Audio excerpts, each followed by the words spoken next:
Very good morning, students. So, in the last class, we saw about the multiplier. Okay. So, this is the sixth session of this class. So, consumption and investment function. So, what do you mean by consumption and what do you mean by investment? So, consumption means. Very good morning, students. So, in the last class, we saw about the multiplier. Okay. So, this is the sixth session of this class. So, consumption and investment function. So, what do you mean by consumption and what do you mean by investment? So, consumption means it is the functional relationship between income and consumption. So, consumption will be depend on income. Okay. If income increases, consumption also increases. If income decreases, consumption also decreases. So, consumption will always depends on income. Okay. Next we come to know about an investment function. So, investment means what? So, investment means it is the functional relationship between rate of interest and investment. So, it has an inverse relationship between the rate of interest and investment. If rate of interest is high, if rate of interest is too high, the investment will be low. If the rate of interest is low, the investment will be high. So, it has a negative relationship or inverse relationship between rate of interest and investment. Investment means that is shares, bonds, government bonds, equities, debentures. It is not considered as a real investment. So, according to Keynes, he has explained that real investment means it is an capital asset or money, etc. So, this is called as a real investment. Then we saw about the investment which has been divided into two. One is an autonomous investment, another one is an induced investment. Okay. Then in the last class we saw about the multiplier. So, what do you mean by a multiplier and who has introduced the concept of multiplier? So, multiplier means, first this concept was introduced by R.F. Khan. So, the concept multiplier was introduced by R.F. Khan, and then later it has been redefined by J.M. Keynes. So, according to him, that is, multiplier means it is a ratio of changes in national income to changes in investment. Ratio of changes in national income to changes in investment. Okay. So, later we saw about the marginal propensity to consume and multiplier. So, multiplier has an positive relationship with the MPC, that is marginal propensity to consume, and has a negative relationship with marginal propensity to save. So, this means that when savings is too high, investment will be leads to decrease. When savings is less, investment will be high. Next, we saw about the working of multiplier, that is classifications of multiplier. So, multiplier has two classification, one is in static and another one is in dynamic. So, under static multiplier, when it based on the changes in investment and result of changes in income are simultaneously. Dynamic multiplier means income level does not changes instantly with investment. So, there is no time lag under static multiplier. There is a time lag bit in dynamic multiplier. The static multiplier is also called as a logical multiplier, simultaneous multiplier. Dynamic multiplier, it is also known as a Quiescence multiplier. Okay. Then we saw about the leakages of multiplier, that is, multiplier will be affected when people tend to spend their additional income on other items. Okay. Now, let me move to the uses of multiplier. So, if multiplier means it brings, that is, highlights the importance of investment, income and employment. So, the process through lights on different stages of trade cycle. It helps in brings the equality between savings and investments. it helps in formulating the government policies, and then it helps to reduce unemployment and achieve full employment. Okay, next we come to know about the kinds of multiplier. So we have 4 kinds of multiplier: tax multiplier, employment multiplier, foreign trade multiplier, and investment multiplier. Okay, next today we are going to see about an accelerator principle. So what do you mean by an accelerator? Accelerator means what? First, this concept was introduced by whom? Okay, so the origin of accelerator principle is first developed by Hartree, Bickerdick, and then Afton.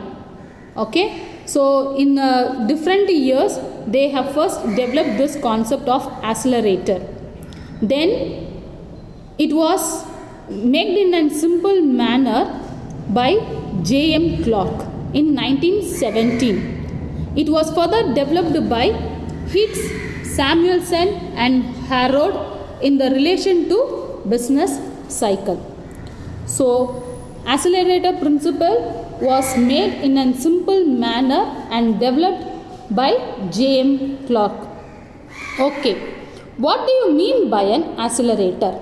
Accelerator means what? Accelerator means a given increase in the demand.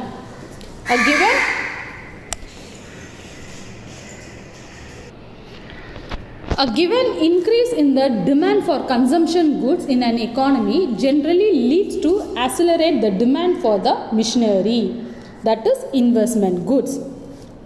This means that is, see, accelerator, if there is a demand for the consumer goods, take an example of consumer goods. So many things which is consumer demanded every day, it is called as an consumer goods. Okay, so if there is a more demand for the consumer goods, means automatically it increase the demand for the investment goods. Investment goods means it is called as an capital goods. So capital goods means what? So capital goods means it is an machineries. Okay, so if there is a demand for the consumer goods, so automatically it creates a demand for the investment goods. Okay, so this is called as an accelerator. See here, take an example of consumer goods. For example, needed certain commodities like pen or pencil or any sketch pens, so on. Okay, so this is all a very needed and emergency. So if this consumer goods is needed, means what happens to the investment goods? In order to create more demand for the consumer goods, that is, if there is a more demand for the consumer goods, means for that to produce the consumer goods, we need an heavy machineries and plants. So capital goods it's needed. So when there is an one force in one thing, means automatically it brings an force in the other things also. That is, when there is an demand for consumer goods, it brings an demand for the investment goods. That investment goods means it is an machineries. So it is clear, students? So accelerator principles means, accelerator principle, if there is a demand for consumer goods in the economy, generally it leads to accelerate the demand for machineries. Okay. So this accelerate has an effects. So definition. So accelerator is changes in the investment, that is ratio between induced investment and initial changes in the consumption. So changes in investment leads to changes in consumption. So changes in investment leads to changes in consumption. So assuming that the expenditure is 50 crores for consumption goods, means so capital goods will be 100 crores. The accelerator is given here. So it is clear. The expenditure for consumer goods is 50 crores, means but the accelerate it force on the demand for investment is 100 crores on machineries. Then the accelerator will be 2. Okay. So let us see the assumption of the accelerator. So absence of excess capacity in consumer goods industry, constant capital output ratio. That is first one, absence of excess capacity in consumer goods industry. So excess capacity means they are just producing up to the, not up to the limit, they are just producing and consumer goods. Next, constant capital output ratio. So the output is equal, it is based on the machinery. Next one, increase in the demand is assumed to be permanent. Increase in demand is assumed to be permanent. Supply of funds and other input is quite elastic. So for the machineries of other input is also quite elastic. Then capital goods are perfectly divisible in any required size. So machinery is based on any size. Okay. Now let us see the operation of the accelerator principle. Operation of the accelerator principle. Let us consider a simple example. In order to produce, see here, 1000 consumer goods is needed means 100 machineries are required. So see here, in order to produce consumer goods, so accelerator means when there is a demand for consumer goods means that it creates a demand for the machineries also. So in order to produce 1000 consumer goods means we need a machinery, 100 machineries we needed. The working life of the machinery is 10 years. This means that every year 10 machineries have been replaced in order to maintain a constant flow of 1000 consumer goods. So see here, suppose the demand for the consumer goods rises by 10%.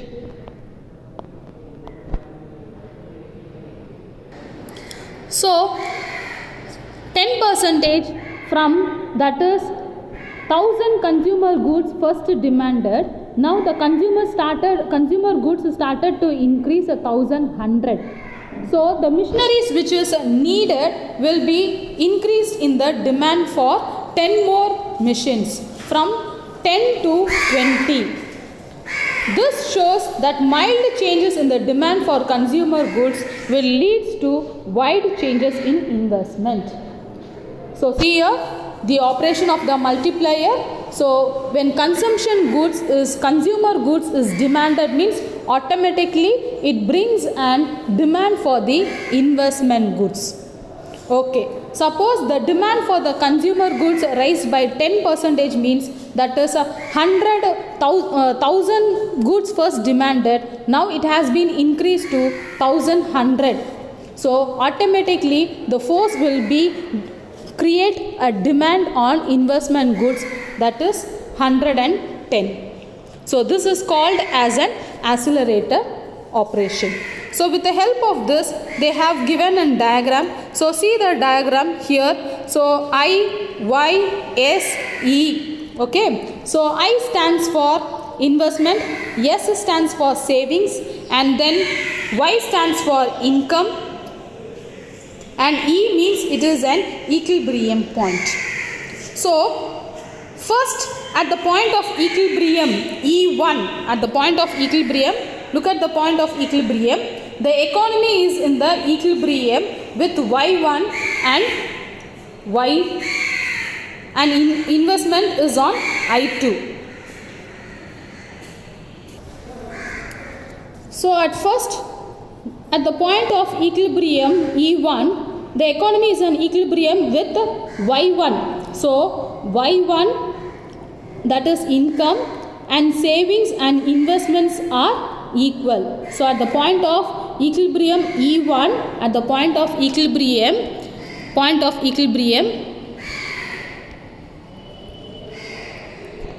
E1, so investment, savings and income. So your x-axis represents income and y-axis represents savings and investment. So at the point of E1, your investment, savings and income is equal.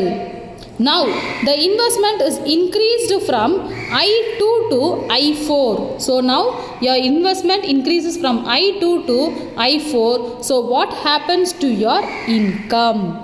The increase in income from Y1 to Y2. So when your investment increases from I2 to I4, your income also will increase from Y1 to Y3. Okay, the equilibrium point is being at the point of E3. So if the increase in investment from I2 to I4, this is called as an purely exogenous. So this statement explains, that is, when investment increases from I2 to I4 and income increases from Y1 to Y3, this shows an purely exogenous. Then when income increases from Y1 to Y3 would have been due to the multiplier effect. So income also will increases from Y1 to Y3. Okay, so here in this diagram we have two effect. One is an multiplier effect and another one is an accelerator effect. So multiplier effect means increase in income Y1 to Y2. This is due to multiplier effect, and Y2 to Y3, this is due to an accelerator effect. So it is clear, students? So see here, first your x-axis represents income and your y-axis represents savings and investments. So I represents investment, S represents savings, and E represents equilibrium, and Y represents income. Okay. Now at the point of equilibrium E1, savings, investment and income is equal. Okay. So all the three are equal. Now what happens when investment increases from I2 to I4, your income increases from Y1 to Y3. So this is called as an purely exogenous. That is, it is made by the businessman or an entrepreneur. Okay. Now in this operation they have explained about the two effects. One is an accelerator effect and another one is an multiplier effect. So multiplier effect shows Y1 to Y2 and accelerator effect shows Y2 to Y3. Okay. So limitations of this accelerator principle, here they have explained constant capital output ratio is unrealistic. Constant capital output ratio means the output will be same whenever you produce, the output will be same. No, it is an unrealistic. The output will be keep on increasing or decreasing. Sometimes it will increase or sometimes it will be decrease. So but in the assumption they have explained constant capital output ratio is realistic, they have told, but practically it is unrealistic. Resources are available only before the full employment. So see here, if there is an full employment in an economy, that means resources are fully utilized. Accelerator will work only if the increased demand is permanent. Accelerator will work only if there is increase in demand is permanent. Generally think, if there is an constant demand for the consumer goods, sometimes there will be demand for the consumer goods, sometimes it will not be there. So the demand for the consumer goods is not permanent always. So but accelerator will work only when there is an increase in demand for the goods. Accelerator will work only when credit is available easily. Why? Because in order to purchase and missionaries and businessmen and entrepreneurs used to depend on bank for their rate of interest. If the rate of interest is too high, they can't able to invest, they can't able to purchase the missionaries, because the credit loan, that is rate of interest which is too high. If there is an excess capacity in the consumer goods industry, the accelerate principles would not work. So here excess capacity means what happens, they brings an artificial scarcity in the economy. But if there is an excess capacity in a consumer goods industry, accelerate principles would not work. So here if accelerate principle should be worked means excess capacity should not be shown. Excess capacity in capital goods industry is assumed.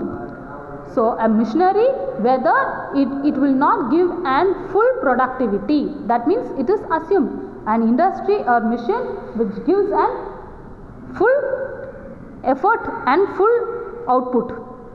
Okay.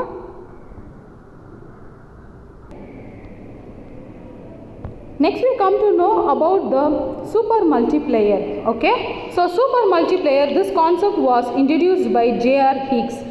So Higgs has combined K and beta. So K means it is an multiplier, beta means it is an accelerator. Okay. So it is used to measure the total effect of initial investment on income. So it combines the interactions of multiplier as well as the accelerator. So super multiplier means it is the combination of multiplier and accelerator. So it is called as an super multiplier. The same leverage effect is also, it is combined the effect of the multiplier and the accelerator. It is called as an leverage effect. So it will be lead the economy to very high or low level of income propagation. Okay. So up to this the chapter is over. So we will see in the next class with next lesson. Thank you students.